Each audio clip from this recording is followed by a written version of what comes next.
Where were you? Where were you? We are here. Ano mo gabi? Sus, pwede kang hinagok ng utas na to. Daghan kayo ang nakurat sa higabo kagabi. Daghan kayo ang natulog na apan namata. Uban nagan sa gawas. Nga ako'y daghan na-trap sa ilang mga lawak. Apan daghan siguro ka nato bisan ako mismo. Nakapangutana, mauna ba ni? Ano na ba kung mamatay? No, kay matay nawa. No, ang mauna limo. Yung kay bitaw. Nindot nga kini ato nga pamalandungan ang diini maong hitabo. Tungod kay diini kapistahan ni Santa Teresita, ipahinumanta sa unsa ka importante di ay ang kinabuhi nato. Gani sa Ebanghelyo, isaysay, no nga, na ay mga wag mo dawat kang Kristo. Dunya, may mga tinunan ni Jesus nga, saban, pawaran nato ni kalayo. Aron, nakamatay siguro ni mga tawanan. Kini mga igsuon na agin na'y pahinungdong nato no, sa kinabuhi nato. Ang atong Ginoo, mahinungdong ka, kanunay yun magtawag nato. Itawag ta niya sa daghang mga pamaagi. Na ay mga higayon, bisan sa Ebanghelyo nga magtawag siya. Unya, na ay mayon nga ay pasa. Di sa ko, kay nakapoy buhaton. Umayon nga, uy, nakapoy, nagani sa bahin sa kasulatan, may mingon nga, alam, maglupong pa mo sa akong amahan. Na ay moingon nga, mukuyo ko nimo, musunod ko nimo, pero unya ra. Kini mga tubaga, mga igsuon, gani kini tubaga ni sa mga tinunan karon nga, asilong na ni mga tawhana, gani musunod nimo Ginoo. Mga tubag ni nato sa tawag sa Ginoo kanato. Daghan mga kayon. Tawag na sa Ginoo nga, uy, sunod na ko. Daghan gayon nga magdumili ka. Musunod ko nimo, pero kay naama ko'y negosyo. Di ko musunod sa aking karon kay nato importante na ako ng negosyo kaysa pagsunod nimo. Sa ito pa, naayong mga ngayon na gitawag ta sa Ginoo, pero nangikot ta sa mga butang na naa sa kalibutan. Nangikot ta, di ka gusto mo biya ini. Naayong mga ngayon po nga, sa pagtawag sa Ginoo ka nato, panalitan, magpag-una ta. O kinanglan nga, ato nga ipahinuna nato kinabuhi sa pagsunod sa Ginoo. Mayroon po ta nga, okay ba na, pero unya ra ni retire na ko. No? Unya-unyaon ka. Unya ra na ako, mahiluna na ako mga anak.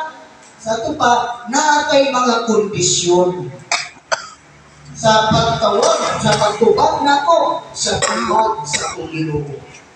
Ay mga higayon nga, bisan gani ang pamilya, maoy ang imong babag sa pagtubag na ko sa Ginoo. Pero, wag mo yun ang Ginoo nga dili importante ang pamilya. Apan, kung naagani pagpili, uy, ang Ginoo yun, unahan yun, mas importante yun ang Ginoo. Kini ay isa-isay nato ng igsuon kay ang atong patron, si Santa Teresita, mauging modelo sa pagtubag sa tawag sa Ginoo. Imagine, 15 anyos pa. Siya, ni himo na sa iya nga pagtahan sa kaugalingon nga gusto siya mahimong bungha. 15 anyos. Kitsa may 15 anyos anya.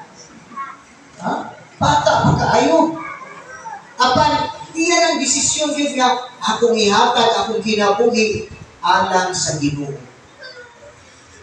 Wa niya dugay-dugaya sa tentasyon nato, unya-unya na. Pero siya, bisang silang pagkabata, 15 anyos, pwede siguro ngayon siya nga, unya na lang siguro na, ako kung 20, o ini-college na nato, No, kakaibaw sa kanang yung panguna-huna no, sa daghan nato. Pero kag Santa Teresita sigurado gid siya nga ang iyang kinabuhi iya yung ihatag sa Ginoo. Dili na niya dugayon. Ora bisan pa sa iyang pagkabata, isulod na siya sa monasteryo. Kunya, mga 15 anyos, wala siya, dito na siya sa monasteryo. Wala gawas-gawas. Makita natin ang kinabuhi yun nga, disiplino din siya na ihatag nato sa Ginoo. Wala na siya maglantaw sa unsay naa sa kalibutan. Karon pa siguro, base mga uy, naantay mga input ng mga cellphone. No?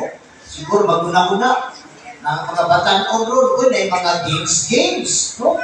Mga dahil mga kalingawan. Pero kang Santa Teresita, hindi na niya na mutagdong ang iya pagtubag sa tawag sa Ginoo. Mga mitahan siya sa iyang kaugalingon. Isulod siya sa monasteryo. Kunya, namantay siya. Bata pa, pero edad niya pagkamatay. 24 anyos. So makita nato nga kinabuhi ni Santa Teresita pagtubag gayon sa tawag sa Ginoo, pagsunod sa Ginoo. Mao na nga wa siya manlingla ani mga mahikot sa mga butang sa kalibutan. Wa siya manlingla sa pinagpintasyon nga tubag sa Ginoo pero unya ra. Unya-unyaon, wa may paminawa na. Bisan siya pagkabataon, iya gidayong itubag ang tawag sa Ginoo. Wa siya dumili. Bisan gani ang pamilya, isupak ang pamilya kay nga musupak ang nanaman siya mga igsuon nga isuot sa monasteryo. Pero disiplino yun si Santa Teresita, wag ni siya magpapugong sa iyang pamilya. Usa sa paghimo o desisyon, pamilya o Ginoo, itubag yun si Santa Teresita. Importante ang Ginoo. Mga igsuon kita gipahinumduman ini. O nga, ang atong kinabuhi, atong yung lantaon ang pagtubag sa tawag sa Ginoo. Pagsunod kaniya, pagsunod sa iya mga sumo, mga pagtulunan. Nailaganin kayo na magkatulog ka sa mensahe sa Ginoo. Uy, pasayluan na ng imong silingan o imong igsuon. Kaya naman mag-iaway. Natutupagod sa ilingan ka na, unya na siguro masakit na ka. Unya pareha na bini, kung madiritso ta, no? Kuha na higayon. Mga igsuon, di pahinduman kita ni labi na sa hitabo kagabi. Nga ang kinabuhi, di nato matag na. O na ang tawagin nato, bungkag ang mga simbahan. Pero nagpabilin na mamamiri ang altar gabar. Kita, pag sa kaugalingon, kita kusunod kaniya sa iyang mga Santa Rosa de Lima. Dili ka mahikot sa mga butang ng kalibutanon. Dili ka mahikot no, sa mga paghimong desisyon. Bisan gani pagpili sa pamilya o Ginoo, unahon yun ang Ginoo. Bisan gani sa mga tentasyon niya, unya na ng magpagpo, unya na ng magpasaylo, unya na ng pagpinutan. Dili yun nato ng paminaw. Kaya ang kinabuhi nato, wa kita kasayo. Inoon. Mas kusog pa ito gabi, mas dugay pa. Kasi wala na ta, mag-pista ron. Oo na nga, mapasalamat kita sa Ginoo. Ilabanan pagyuntang Santa Teresita, Senior San Agustin. Tawag sa Ginoo, ato yun nga tumanon, ato yun nga musadong kita sa iyang aura sa pagsunod kaniya.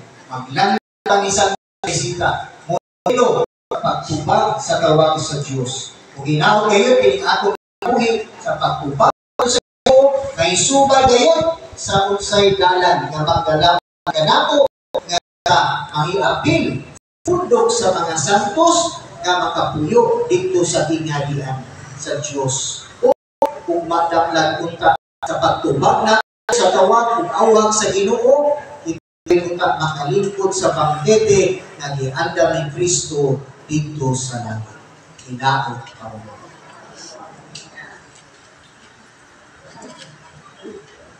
Kalihog manindo, Ay suot, isip ko sa kagatawhan, ang ikapon sa pagtubag sa tawag sa Diyos, ipatayag na ito karoon itong pagtungan ito ganito. Ang tanan, nagaturo kami sa usakan Diyos, mamahan ang makakaraon sa tanan. Mamubuhat sa langit o sa yuta.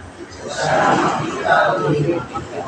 Nagaturo kami sa usakan Ginoo, sa Yesus Cristo ang anak sa Diyos. Kaya samahan sa wapay katawigan, Diyos ikan sa Diyos, hayag ikan sa kahayag. Matuod na Diyos ikan sa Diyos na matuod. Kaya anak sila binuhat sa sila sa pinagi sila ng iwan. Tungkol ka ito mga tao, alam talaga sa Espiritu Santo. Ngayon mo siya manalawas, ng Maria Makulay, naging tungkol ka na ito, sa krus, sa sugo ni Poncio Pilato. Nato siya tayo sa katulungan ng siya para matulungan ang kasulatan. Misa sa langit na sa libro sa tuhos samahan. Umalit siya ng panahon ang paghukom sa mga Diyos sa mga minatay. Kapangyarihan walay katapusan. Tiyo kami sa Espiritu Santo. Tiyo maghaharap sa Kinuwi. Nagalitan sa mahanok sa anak, lungan sa mahanok sa anak, sipay sa himaya, umisubig natin sa mga propeta. Nagayo kami sa usa, santos, katoliko, apostoliko nga simbahan. Kaya sa kapag-alam sa kasuhan sa mga sila. Nagabalo at sa isa sa mga tayo, sa nabuhay sa mga katayutan. Amen.